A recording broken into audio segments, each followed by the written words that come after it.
वो तो हर बात मान लेलस। हाँ, बताई नहीं था क्यों हमार बात मान लेलस। का बोलू तू? ये कि तहार बीवी समझ गए रहे कि हम और आलिया प्रेमी बानी, लेकिन तू ना समझला और वो वीडियो हमके ऐसे भेजले रहे ताकि हम अपन गर्लफ्रेंड के कंट्रोल कर सकें। चला अच्छा बा। सच में एकरा में अच्छा का बा? कहा बात बाजारा? हमके का भइल बा? तो के पता बा वो हमके कैसे देखत रहे पूरा समय? जैसे कि हम कुछ भी ना बानी। उस साला कमीना, वो हरामी। ये बस तोहार कल्पना बाजारा। सच में तारा कैसे पता? वहां रहलू तू? रुका, तू अपन दवाई ले लू। डॉक्टर बोले बड़े तोहार गुस्सा ना करे के बा। शांत हो जा। यहाँ वा शांत हो जाए। पता बा ओकरा देखत समय हमार दिमाग में खाली एक ही बात आवत रहे, वो आदमी तहरा साथ सुतत रहे। ठीक बाजारा, ये सब अतीत की बात बा, हम इसे बाहर आ सके नहीं। एगो बात बतावा, अच्छा लागत रहे तारा का ओकरा साथ सुतल? शांत हो जा। सुना सुना शांत ना।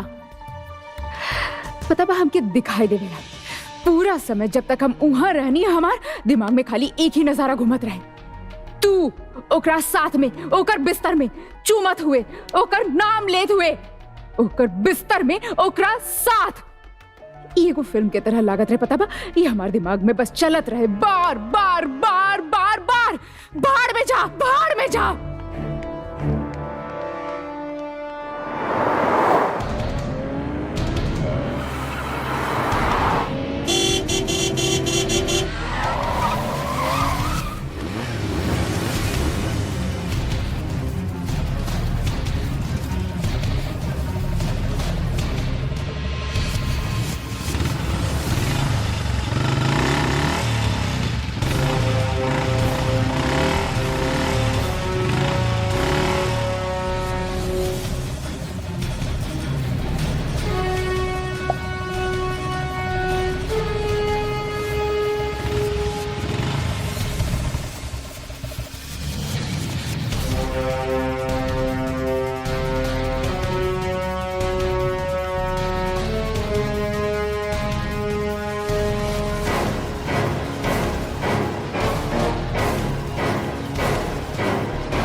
बेचारी सारा, जौन बात ओकर बारे में केहू के पता ना रहे वो हमके पता रहे।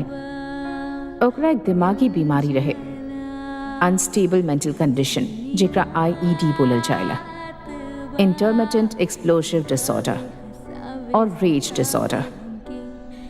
एक ऐसन बीमारी की जौन इंसान के होखेला ओकरा इतना गुस्सा आवेला कि वो बेकाबू होके कुछ भी कर सकेला।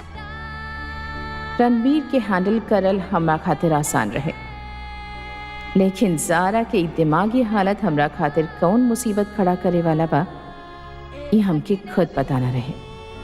हालात काबू से बाहर होकर रहे सब क्यों के लिए।